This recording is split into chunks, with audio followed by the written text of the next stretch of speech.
भारतीय सिनेमा में बी.आर. चोपड़ा एक बड़ा नाम रहे हैं। उनकी बनाई कई फिल्में आज भी याद की जाती हैं। 15 अगस्त 1954 को बी.आर. चोपड़ा फिल्म नया दौर लेकर आए थे।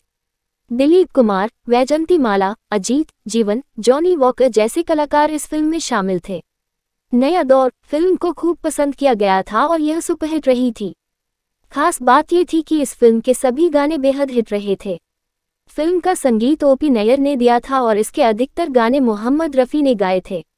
बी.आर. चोपड़ा की फिल्मों का सफल होना भारतीय सिनेमा को आगे बढ़ा रहा था, लेकिन साथ ही कहीं ना कहीं उनमें घमंड आ रहा था। कहा जाता है कि फिल्म नया दौर की जो टीम थी उसके साथ वे एक कॉन्ट्रैक्ट साइन करना चाहते थे, जिसके तहत वे सभी किसी और प्रोडक्शन हाउस के साथ काम नहीं कर सकते थे। कॉन्ट्रैक्ट का प्रस्ताव लेकर बी.आर. चोपड़ा रफ़ी साहब के पास गए, लेकिन रफ़ी साहब को कॉन्ट्रैक्ट वाली बात समझ नहीं आई।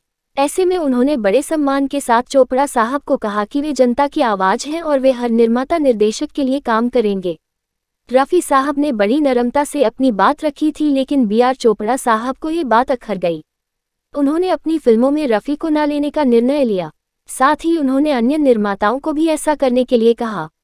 उनका मानना था कि वे अपनी फिल्मों के जरिए एक नया रफ़ी खड़ा कर देंगे।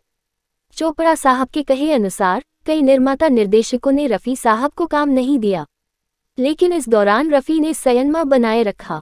रफ़ी साहब को भले ही काम मिलना कम हो गया, लेकिन उनकी जैसी आवाज़ किसी और के पास नहीं थी। धीरे धीरे बी.आर. चोपड़ा की बातों को दरकिनार करते हुए निर्माताओं ने फिर से रफ़ी साहब को लेना शुरू कर दिया।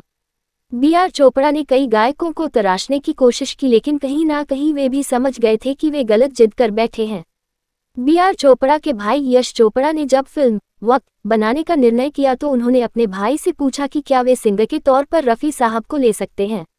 बी.आर. चोपड़ा ने बेमन से हामी भर दी। 30 जुलाई 1965 को फिल्म वक्त रिलीज हुई और इसमें रफ़ी साहब का एक गाना था, जिसकी हर लाइन बी.आर. चोपड़ा के लिए करारा जवाब थी। वो गाना था, वक्त से दिन और रात, वक्त से कल और आज, वक्त की हर शय गुलाम, वक्त का हर शय पे राज। रफ़ी साहब ने बिना कुछ कहे सिर्फ अपने गाने से बी.आर. चोपड़ा को करारा जवाब दिया था। साथ ही साबित हो गया था कि समय के आगे सब छोटे हैं।